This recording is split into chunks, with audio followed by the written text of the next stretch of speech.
नमस्कार, TNP news देख रहे हैं आप। मैं हूं आपके साथ मीनाक्षी। आपने कई दफा मजाकिया अंदाज में अपने मुस्लिम दोस्त या कलीग्स को मियातियां और पाकिस्तानी तो बहुत बोला होगा। अब इस तरह के शब्दों को कुछ दोस्त मजाक में सुनकर टाल देते हैं तो कुछ नाराज भी हो जाते हैं और फिर उनकी नाराजगी गुस्से तक सीमित नहीं रहती। कई दफा तो ये मामला पुलिस, एफआईआर और कोर्ट तक भी पहुंच जाता है। लेकिन अब आपको घबराने की जरूरत नहीं है, क्योंकि आपने कोई अपराध नहीं किया है। ये हम नहीं, सुप्रीम कोर्ट का कहना है। पर हाँ, अपराध तो नहीं, लेकिन गलत जरूर है। चाहे तो माफी भी मांग सकते हैं। चलिए अब मुद्दे पर आ जाते हैं। दरअसल सुप्रीम कोर्ट ने एक व्यक्ति को मियातियां और पाकिस्तानी कहने के आरोपी को राहत दी है। कोर्ट ने धार्मिक भावना आहत करने के आरोप में दर्ज केस खारिज कर दिया। जस्टिस बीवी नागरत्ना और जस्टिस सतीश चंद्र शर्मा की बेंच ने इस तरह की बात कहने को असभ्यता और गलत जरूर कहा है, लेकिन उसके चलते मुकदमा चलाने को सही नहीं माना है। सुप्रीम कोर्ट ने कहा है कि इसमें कोई संदेह नहीं है, किसी को मियातियां या पाकिस्तानी कहकर अपमानित करना असभ्यता जरूर है, लेकिन और गलत भी है, पर अपराध नहीं है।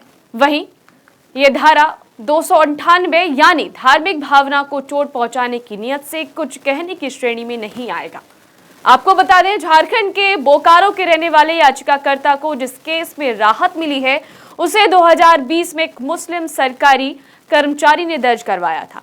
बता दें, बोकारो सेक्टर 4 थाने में दर्ज ये एफआईआर चास के सब डिविजनल ऑफिस में उर्दू ट्रांसलेटर और क्लर्क के पद पर काम कर रहे कर्मचारी ने दर्ज करवाई थी।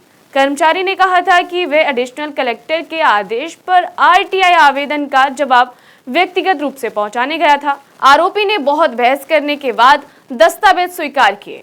उस दौरान उसने धर्म आधारित टिप्पणी कर उसे अपमानित किया और भड़काने की कोशिश की। कर्मचारी ने पुलिस में इस मामले में आईपीसी की धारा 353 यानी बल का इस्तेमाल कर सरकारी कर्मचारी को काम से रोकना, धारा 504 शांति भंग करने के उद्देश्य से किसी को अपमानित करना और 298 यानी धार्मिक भावना को चोट पहुंचाने की नियत से कुछ कहना लगाई थी।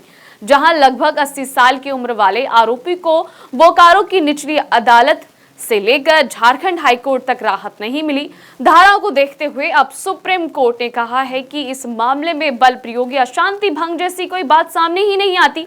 जहां तक मियातियां कहकर अपमान करने की बात है, उसके आधार पर भी धारा 298 लगाना सही नहीं था। इसलिए अब सुप्रीम कोर्ट ने आरोपी को इन आरोपों से बरी कर दिया है।